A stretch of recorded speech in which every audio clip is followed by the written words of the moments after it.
मेरा सवाल ये था कि क्या हम डोच लोगों के साथ उनके बर्तन में खाना खा सकते हैं उनके साथ? किनके साथ, किनके बर्तनों में? डोच लोग जो ईसाइयों के साथ खाना खाना मना नहीं है इस्लाम में, अहले किताब हैं।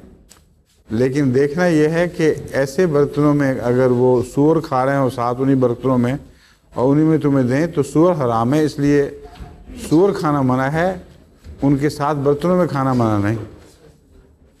जहाँ गंदा बर्तन होगा वहाँ चाहे ईसाई हो, चाहे हिंदू हो, चाहे मुसलमान हो, जिसका बर्तन गंदा होगा तो उसमें नहीं खाओगे।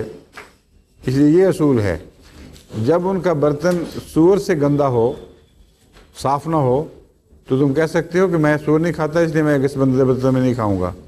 लेकिन अगर बर्तन साफ़ हो, धुला हुआ और उसमें आम खाना हो जो तुम खा सकते हो, तो कतन कोई हर्ज नहीं उसके साथ खाने में, खाना खाने में।